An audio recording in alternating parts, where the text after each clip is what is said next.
भगवान के चरणों में अपने मन को इसी तरह तल्लीन कीजिए कि जो वक्त उसकी याद में बीते, उससे जुड़कर बीते, उसी वक्त को मानिए, यही मूल्यवान है। क्योंकि दुनिया में भगवान से बढ़कर कुछ भी नहीं है। जिससे मिलने के बाद शांति आए, जिससे मिलने के बाद चैन मिले, जिसकी शरण में बैठने से डर खत्म हो, जिसकी शरण में जाने से चिंताएं भागे, जिसका हो जाने के बाद फिर किसी और की जरूरत नहीं पड़ती, जिसने हाथ पकड़ लिया फिर किसी और सहारे की जरूरत नहीं पड़ती, वो तो परमात्मा ही है। उसी का सहारा लो।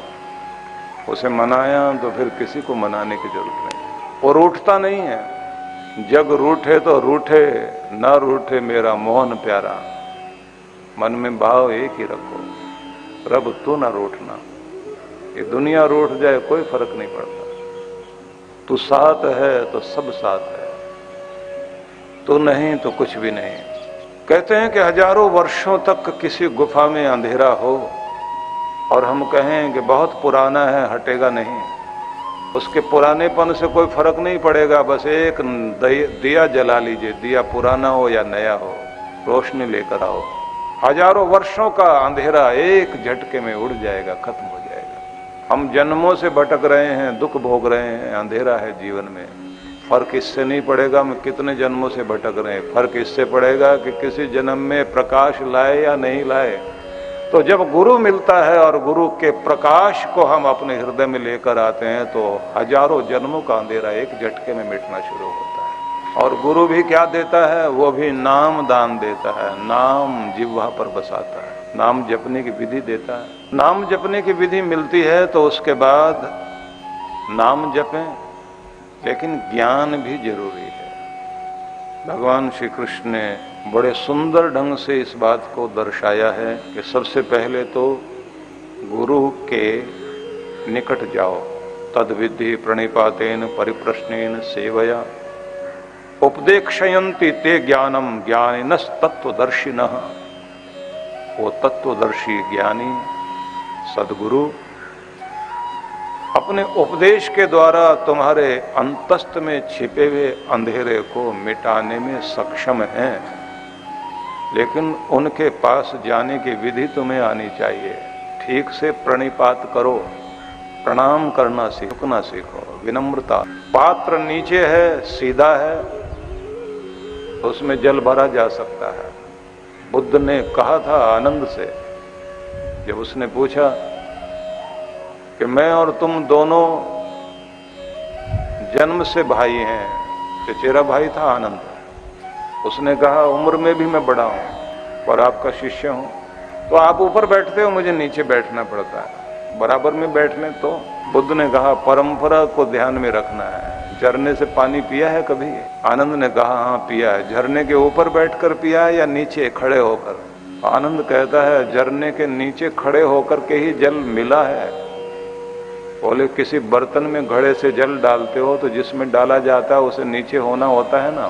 तुम्हारी पात्रता ही ये है कि विनम्र होकर झुककर अपने मैं को हटाकर बैठो तो गुरु सब कुछ देने को तैयार है। इसलिए कहते हैं झुको ए हजरत तालिब, दरे हबीब है ये प्यारे का दर है। झुको ए हजरत तालिब, दरे हबीब है ये। यही है वो दर जहां सिर झुकाए जाते हैं, यही है वो स्थान जहां सिर को झुक जाना चाहिए। इसलिए यहां किसी अकड़ की जरूरत नहीं होती। कृष्ण भगवान ने कहा कि पहले झुकना सीखो और विनम्रता से प्रणाम करो। परिप्रश्नेन, ठीक ढंग से जिज्ञासा व्यक्त करो। जैसे तानसेन ने अपने गुरु हरिदास की शरण में जाकर उनका गीत संगीत पाया और जब अकबर ने कहा कि हम भी उनका सुनना चाहते हैं, बोले वो पैसों से नहीं आएंगे, मान देने से नहीं आएंगे, कोई तरीके से उनको बुलाया जाए, नहीं आएंगे, उनके पास जाना पड़ेगा। हम चले जाएंगे तो वो हमें सुना देंगे, बोले ऐसे भी नहीं होगा। उनसे लेने का तरीका है, आप तो छिप के बैठना और मैं बचपना दिखाऊंगा, वो लाड में आ जाएंगे, हो सकता गुस्से में आ जाएं, फिर बताएंगे मुझे।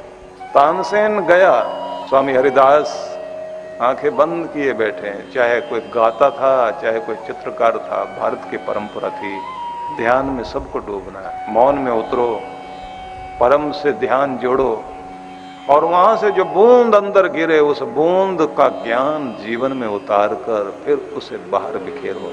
अपने ध्यान में बैठे हुए हरिदास तानसेन पहुंच गए वहां और सितार तानपुरा पकड़ा अपना और साज को छेड़ा। तारों को जब छेड़ रहे थे तो एक राग गाना शुरू किया। राग भी ठीक गाते गाते बीच में एक स्वर गलत ले रहे थे। अब गाने वाले के साथ ये बड़ी समस्या होती है, बजाने वाला अगर साज वाला एक उंगली भी गलत मार दे तो ऐसा लगता है सिर पे पत्थर मार दिया, क्योंकि ये तो है ही ताल मेल।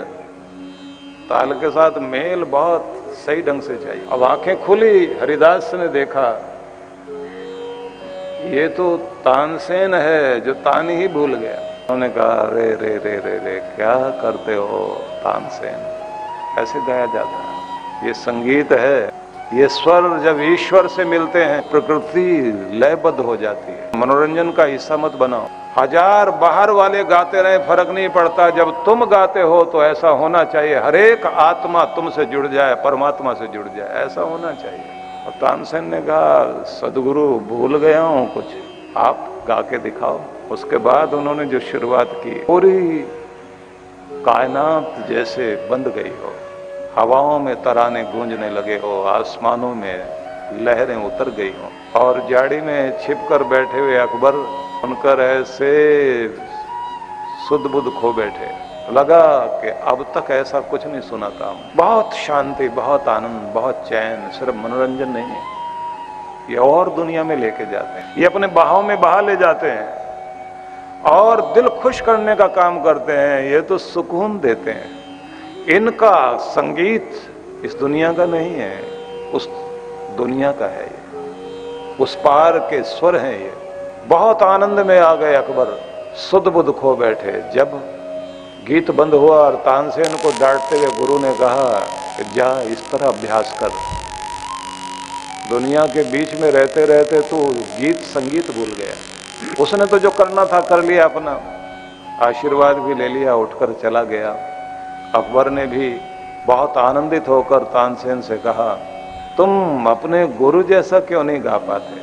बोले मैं तो आपके दरबार का गवैया हूँ, आपका इस देश में राज चलता है और मेरे सदगुरु पूरी दुनिया के मालिक के दरबार के गायक हैं, इसलिए उनका गाना बहुत बड़े महाराजा राजाधिराज जो संसार का स्वामी है उसके दरबार के गायक हैं। तो विधि आती थी तानसेन को कि कैसे गवाना है। शिष्य को भी ये आना चाहिए कि वो अपने गुरु से किस तरह से ज्ञान ले ले। और कहते हैं बात इतनी नहीं पे सेवा भी करो। यही तो अद्भुत बात थी कि सिकंदर को अपने गुरु की शरण में रहकर गुरु के आशीर्वाद पाना आ गए और उसी का कारण ये हुआ कि सिकंदर दुनिया में जहां जहां गया उसके झंडे के नीचे दुनिया झुकती गई। लोग कहते हैं, किसी के लिए भी बोलते हैं ये मुकद्दर का सिकंदर है, इसका मुकद्दर सिकंदर बन गया, जहां हाथ लगा वो चीज इसकी हो जाए। तो इसलिए कहते हैं कि ज्ञान जीवन में जरूरी है और ज्ञान के लिए सदगुरु जरूरी है। और कृष्ण भगवान ने आगे बड़ा अद्भुत शब्द कहा, ये ज्ञान कितना अद्भुत है। अपि चेदसी पापेभ्यो सर्वेभ्यो पापकृततमः सर्वम ज्ञान प्लवे नैव वर्जिनम संतरिष्यसि। तुम पापी हो और पापियों से भी बड़े पाप करने वाले महापापी, भी परवाह मत करना, क्योंकि अगर ज्ञान की नौका में तुम सवार हो गए, दिव्य ज्ञान तुम्हें मिल गया, तो बस वो दिव्य ज्ञान की नौका तुझ पापी को भी पार लगाने में समर्थ है। इसलिए पाप की बात से ये मत सोचना कि मैं कैसे तरूंगा, मेरा उद्धार कैसे होगा। बहुत गलतियां हुई जीव। ज्ञान की, दिव्य ज्ञान की नौका में बैठो तो सही, सब धुल जाएगा, सब पाप धुल जाएगा और तुम्हारा कल्याण होगा। और उन्होंने आगे भी एक श्लोक दिया जिसमें ये कहा गया कि जैसे अग्नि में पड़ा हुआ ईंधन अग्नि उसे अपना जैसा बना लेती है, ज्ञान ही तो ऐसा है जो व्यक्ति को अग्नि बनकर उसके सब पापों को जलाने में समर्थ और उसे निष्पाप उसे निर्मल कर दे। अंधेरा जन्मों का रहा हो, उसे खत्म करने में ज्ञान रूपी दीपक बड़ा ही अद्भुत है। अब ये प्रश्न आएगा कि बहुत लोग सोचते हैं कि ज्ञान का मतलब क्या है? जानकारी, नॉलेज, या कोई सूचना, इंफॉर्मेशन। इंफॉर्मेशन ज्ञान नहीं है। इसलिए ध्यान रखना, सामान्य शिक्षक जो अपनी नॉलेज है, जो जानकारी है, उसे साझा करता है, शेयर करता है। और सद्गुरु, आध्यात्मिक गुरु अपना अनुभव साझा करता है। जो उसने अनुभव किया वो बांटता है, और वो जब मिलता है तो व्यक्ति को अद्भुत बना देता है। लेकिन ये सामान्य सूचनाएं व्यक्ति को सामान्य जानकारियां देती है। दिव्य ज्ञान, आंखें खुलती हैं आदमी की, और ये कभी कभी ठोकरों से समझ में आता है। जिंदगी में ठोकर खा के संभलता है इंसान, कभी कभी अपने, कभी पराए, कभी जिंदगी की किताब से सीखने को मिलता है। और सबसे बड़ी बात तो यह है कि प्रैक्टिस करने के बाद जो आगे जाकर अनुभूति होती है, तब वो ज्ञान ज्ञान बना करता है। इसलिए आप लोगों ने देखा होगा कि जानकारी दे दी जाए तैरने की, तो जानकारी देने में 5 मिनट लगते हैं, पर उस जानकारी से कोई तैराक नहीं बन जाता। गाड़ी चलाने के लिए अगर जानकारी देनी हो कि ऐसे आप चाबी लगाइए, इस तरह से गाड़ी को स्टार्ट कीजिए, यहाँ से क्लच दबाइए, अब आप गियर बदल दीजिए, और गियर बदलने के बाद धीरे धीरे क्लच को छोड़ेंगे और एक्सीलेटर पर पांव रखकर धीरे धीरे उसको दबाएंगे। स्टीयरिंग को हाथ में संभाले रखिए, अब आपकी गाड़ी चलेगी। 1 मिनट भी नहीं लगा, तो जानकारी तो पूरी हो गई। लेकिन इतना जानने के बाद कोई गाड़ी चलाने लग जाए, चोट तो खाएगा खाएगा। प्रैक्टिस ही परफेक्शन देती है, अभ्यास ही आपको पूर्णता लाता है। और उसके बाद जब आपका वो अभ्यास अनुभूति बन जाता है, अनुभव में आ जाता है, तब वो ज्ञान होता है। अब आपने सीख लिया। इसलिए बच्चों को पढ़ाते पढ़ाते जब थ्योरी दी जाती है, थ्योरी समझाई जाती है, तो उसके बाद फिर कहा जाता है आओ करके सीखें, प्रैक्टिकल।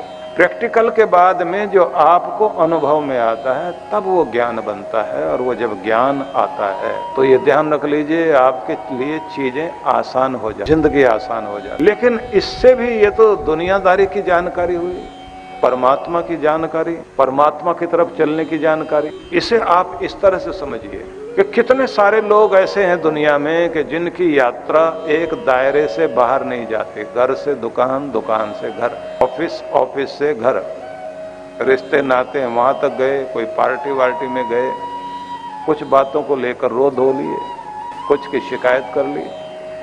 ऐसे करते करते जिंदगी पूरी हो जाती है। और आखिरी में आदमी ये कहता है कि जिए तो सही, लेकिन जीना नहीं आया। और किसी किसी को समझ तो आती है, पर आखिरी में आती है। जीवन खत्म हुआ तो जीने का ढंग आया, जब शम्मा बुझ गई तो महफिल में रंग आया।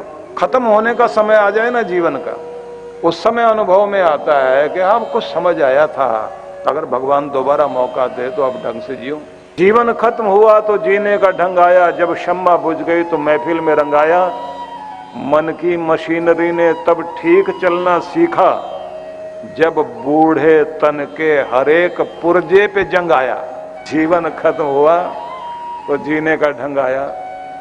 फुर्सत के वक्त में न सिमरन का वक्त निकला, फुर्सत के वक्त में न सिमरन का वक्त निकला। उस वक्त मांगा, जब वक्त तंग आया। जीवन खत्म हुआ तो जीने का ढंग आया। आयु ने जब हथियार फेंक डाले, उम्र ने जब हथियार फेंक डाले, यमराज फौज लेके करने को जंग आया। जीवन खत्म हुआ तो जीने का ढंग आया। आखिरी में किसी किसी को समझ आती है कि ऐसे जीना चाहिए था, ऐसे चलना चाहिए था। लेकिन ये भी तो एक अजीब बात है। बहुत पहले आपको कभी मैंने एक उदाहरण सुनाया था, इस समय क्योंकि प्रसंग चल पड़ा है तो आपको सुनाओ। किसी व्यक्ति की जिंदगी के 65 साल पूरे हुए। उसने कहा अब सीनियर सिटीजन बने, और यही वो दिन है जिसके लिए मैंने सोचा था इतना पैसा हो जाना चाहिए, उसके बाद जिंदगी आनंद से जीऊंगा। तो अपने रुपए पैसे का हिसाब करने बैठा और तिजोरी खोली तो अंदर रखे हुए नोट, हीरे जवाहरात, शेयर वगैरह, जमीनों के कागजात सब उसने देखे। और खुश हुआ बहुत। मैं जब 40 साल की उम्र में पहुंचा था तब तो इस खाने में जो पैसे हैं और प्रॉपर्टी है उस समय ये मेरे पास आई थी। 45 का होते होते ये कमा लिया था। फिर आगे मुस्कुराता हुआ देखता है कि 50 की उम्र तक तो इतना आ गया था मेरे पास। हिसाब लगाते लगाते उसने अपने करोड़ों का सब हिसाब लगाया और कहा 65 आते आते इतनी दौलत तो हो गई और ये सब इसलिए थी कि इतना कमा लूं, उसके बाद बस आनंद से जीवन जीऊंगा। फिर उसके मन में आया आनंद मनाऊंगा, मस्ती के साथ जीऊंगा, लेकिन एक चीज तो मैं भूल गया, ना तो अब दांत ठीक से काम करते, ना आंतें ठीक है, ना हार्ट ठीक है, ना लीवर वैसा रहा, और अब तो दृष्टि भी वैसी नहीं रही, ना दिमाग वैसा, घुटनों में भी प्रॉब्लम रहती है। अब क्या आनंद मनाएंगे? और सोचते सोचते सर्वाइकल भी रहता है, ब्लड प्रेशर तो हाई है, शुगर की भी प्रॉब्लम हो गई। अब क्या आनंद मनाएंगे? ये पैसे, बच्चे अपनी अपनी जिंदगी जी रहे हैं, मैं भी ऐसी धुन में शामिल हो गया, जोड़ता ही गया, जोड़ता ही गया, जोड़ता ही गया। और वो जो पीछे भगवान बैठी है बेचारी, बोलती थी, मैं उसको डांटता था, कम अक्ल है, तुझे कुछ पता ही नहीं, दुनिया कहाँ जीती है। और वो कहती थी, मुझे तो बस एक ही फिक्र है, आप ठीक रहो, आप खुश रहो, मुझे और कुछ नहीं चाहिए। फिर भी ठीक थी, कैसे जीता रहा। और इतनी देर में उसे चक्कर आने लगा। चक्कर आने लगा तो उसके सामने अंधेरा आ गया, और जब अंधेरा आया तो उसने देखा एक काली छाया दिखाई दे। इसने चिल्ला के कहा, कौन हो तुम? बोले, हम वही हैं जो एक बार आ जाएं तो फिर लेके ही जाते हैं। कौन? यमराज हो क्या? बोले, यमदूत। बोले, अभी तो मैंने जीने की तैयारी की। जीना तो अब शुरू करना था भाई, अभी तो सामान इकट्ठा कर रहा था जीने के लिए, जीना तो अब शुरू करना था। ये तो मैंने जीने के साधन इकट्ठे किए थे, मौज मस्ती के लिए चीजें इकट्ठी की थी, अच्छा मकान, अच्छा धन, दुकान, जमीन, जायदाद, इसलिए थे ये सब मेरे लिए, मैं इसका आनंद मनाऊं, दुनिया दुनिया देखूं जाकर। दुनिया के हर कोने में जाने की मेरी इच्छा थी, हर नदी पहाड़ देखना, हर शहर देखना था, मस्ती जीवन में चाहिए थी, हर दिन मुस्कुराते हुए जीवन का स्वागत करूंगा, दिन निकलेगा आनंद के साथ, दिन का स्वागत करूंगा, तन को तंदुरुस्त रखूंगा, दौड़ता भागता हुआ अपनों परायों के बीच। बहुत बहुत इच्छा थी मेरी। बोले, अगले जन्म में पूरी कर लेना, आओ चल। इसने कहा, नहीं नहीं, थोड़ा टाइम दे दो, मैं आपको पैसे दे दूंगा। बोले, ये रिश्वत यही चलती है, मानी नहीं, चलो आधा आधा कर लेते हैं, नोटबंदी का जमाना जैसे आदमी करता है ना। लोग अखबारों में आ रहा था 30% पे बांट, लोग बदलने को तैयार बैठे, और होठों से निकल रहा, उम्र दराज मांग कर लाए थे 4 दिन, 2 नोट कमाने में बीत गए, 2 नोट बदलवाने में। वो तो नोटबंदी अलग थी ना। अब मोदी जी भी तो जो कर गए, उन्होंने अपना स्टेप ले लिया, लेकिन वो जो ऊपर बैठा हुआ वो तो बड़ा ही खेल रचता है, वो तो एक झटके में सब ले लेता है। हाँ, कन्वर्ट करने के लिए, करेंसी के लिए एक व्यवस्था तो है। अगर आपने अपनी संपत्ति, अपने सारे साधन को पुण्यों में कन्वर्ट कर दिया तो वो करेंसी उस लोक में काम जरूर आ जाएगी, ये ध्यान रख लेना, नहीं तो यहाँ का तो यही छूटेगा। अब इसने कहा, आधा आधा कर लेते हैं, आधे पैसे मैं रख लेता हूँ, आधे यमदूत तुम रख लो। उसने कहा, ये कागज के टुकड़े हैं, ये हमारे काम आने वाले नहीं हैं, ये तो आपके काम के थे, लेकिन अब तुम्हारे काम के भी नहीं है। बोले, अच्छा, मैं सारी संपत्ति देता हूँ, 1 साल मुझे जीने का दो, मैं ढंग से जीऊंगा। यमदूत ने कहा, 1 साल की बात छोड़िए, 1 घंटा भी नहीं मिलेगा। बोले, अच्छा 2 मिनट तो दो। यमदूत मुस्कुराया, अच्छा क्या करोगे 2 मिनट? मैं कुछ लिखना चाहता हूँ। क्या लिखोगे? इस दुनिया के नाम वसीयत करना चाहता हूँ। बोले, तुम्हारी वसीयत, तुम्हारे रुपए पैसे तो घर के लोग ले लेंगे। नहीं नहीं नहीं, मैं जिंदगी की हकीकत लोगों के सामने लिखूंगा, मैं बताऊंगा कि आने वाले कल के लिए इंतजाम करना जरूर, लेकिन खुशी को कल पर मत छोड़ देना। हर पल खुशी मनाई जा सकती है, कि कदम के साथ खुशी मनाना। कल होगा नहीं होगा, कल मिलेगा नहीं मिलेगा, नहीं कहा जा सकता।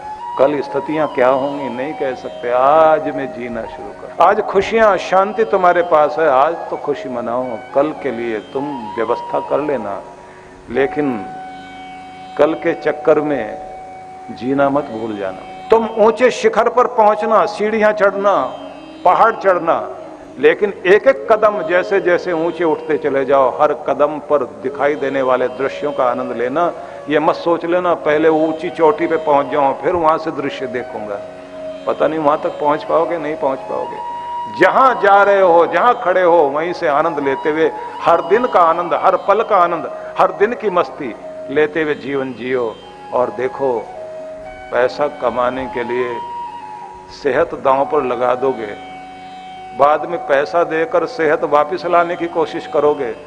ये भगवान की दी हुई नेमत अगर छिन गई तो ये पैसे से वापस नहीं आया करती। नींद चले गई तो वापस नहीं आएगी, प्रसन्नता गई तो वापस नहीं आएगी, सेहत खराब हो गई, कितनी कोशिश कर लेना फिर वैसे नहीं बन पाओगे, उम्र बीत गई तो वापस लौटेगी नहीं। मैं ये सब लिखना चाहता हूं लोगों के लिए। मैं बताना चाहता हूं कि ठीक है, अपने फर्ज दुनिया के हिसाब से पूरे कर लेना, लेकिन दुनिया के मालिक के लिए भी फर्ज पूरे करना। मैं इस दुनिया को बता देना चाहता हूं कि अपनी आत्मा को कलुषित मत कर लेना। जिंदगी छोटी सी है, कमाना पेट भरने के लिए तो चींटियां और चिड़ियां भी अपना पेट भर लेती हैं। 2 रोटी तो खाते हो, इसके लिए इतने बड़े गुनाह मत कर लेना। एक चारपाई भर की जगह पर तो सोते हो तुम, बड़े मकान के चक्कर में अपनी आत्मा को कलुषित मत कर लेना। कितने कपड़े पहनते हो, वही जो तन पर आएंगे। तुम्हारी अलमारियां कितने कपड़ों से भरी रहे, हम तो वही आएंगे जो तन पर आ गए। इंसान की हबस बहुत बड़ी होती है जो इंसान को तोड़ के रख देती है। मैं दुनिया के नाम लिखना चाहता हूं, हबस में मत जियो। नेसेसरी और कंफर्ट दोनों हो सकते हैं, जरूरी चीज, थोड़ा कंफर्ट लेवल भी, लेकिन लग्जरी के चक्कर में तुम अपनी जिंदगी को बहुत बहुत दुखी मत कर लेना। वो बोलता जाए कि तुम्हारे रिश्ते बहुत कीमती है, तुम्हारे घर के लोगों को कितने भी उपहार दे देना, सबसे कीमती उपहार होता है जब तुम उनके साथ बैठते हो, अपना टाइम देते हो, वही कीमती उपहार है। अपनी पत्नी को और अपने बच्चों को अपना वक्त देना। परमात्मा भी तुम्हारे धन की भेंट से खुश नहीं होगा। तुम उसकी शरण में नियम से बैठना शुरू करो, तुम्हारा नियम जीत जाएगा। वो बोलता जाए और कहे ये सब लिखना है, मुझे इतना वक्त दो। यमदूत ने कहा रुको, अभी तुम्हारी कहानी बहुत लंबी है, ये लिख भी दोगे तो क्या होगा? बोले लोग पढ़ेंगे, अक्ल आएगी, मुझे तो अब आई है, जब आप आ गए हो। दुनिया को पहले आ जाए तो वो लोग तो पीछे वाले तो दुखी नहीं हो। यमदूत ने कहा इससे पहले भी बहुत लोगों ने किताबें लिख रखी हैं, पढ़ता कौन है? इससे पहले भी लोगों ने बहुत समझाया, सुनता कौन है? और तो और तुम्हारे बच्चे भी तुम्हारी सुनने वाले नहीं, उनको लिख करके दे दो, वो उठा के ऐसे फेंक देंगे। इसलिए खड़े हो जाओ और लेके जा रहा हूं। बोले मेरे साथ बहुत बुरा हुआ। बोले ऐसा सबके साथ हो रहा है, कोई जागता है, जिसको ज्ञान मिला करता है उसका कल्याण हुआ करता है। इसलिए निवेदन करना चाहता हूं, कल की आस जरूर रखो और विश्वास भगवान का रखो। अपने दम को पैदा करो, जिम्मेदारियां निभाते हुए ध्यान में जियो। बंद आंख में जो निरंकार दिखाई देता है उसके प्रति जागना शुरू करो। आपके अंतर में जो किरण परमात्मा के प्रेम की है उसे खोजने की चेष्टा करो, उसकी अनुभूति और परमात्मा की अनुभूति करके फिर उसे अपने व्यवहार में प्रकट करो। तुम्हारा किसी से मिलना भी ऐसा लगना चाहिए व्यक्ति नहीं मिला, भगवान का बंदा कोई मिला है। तुम्हारा स्पर्श भी ऐसा हो कि भगवान की अनुभूति हो। तुम किसी से बिछड़ो तो लगना चाहिए मेरे से मेरा भगवान ही बिछड़ गया। ये तभी होता है जब भगवान से जुड़ता है कोई। अंतर आकाश जो आपके अंदर है उसके प्रति जाग कर भीतर के चांदनी में स्नान करते हुए थोड़ी देर स्थिर होकर बैठ। जो हीरे जवाहरात मिलने से भी खुशी नहीं मिलती, वो अंदर मिलेगी। बैठो तो सही, कोशिश तो करो। इसलिए ध्यान रखिए, आपके सारे ऋषि मुनि सब बोलते गए और संतों ने भी अपनी वाणी में कहा, सुमरन से सुख होत है, सुमरन से दुख जाए। कहे कबीर सुमरन किए, साईं माही समाए। अपने आनंद में समाहित हो जाओगे। यह ध्यान रखना, हम आनंद से आए, आनंद में ही समाहित होंगे, लेकिन आनंद में जीना तो सीखो। क्या खोजता है आदमी? पूरी भरी दुनिया में इंसान की आंखें खोज रही हैं आनंद को, चैन, शांति को। कहीं तो मिले, कहीं तो ये आनंद आए। इसलिए मैंने आपसे कहा था, सफलता के पीछे की सफलता ही आनंद है।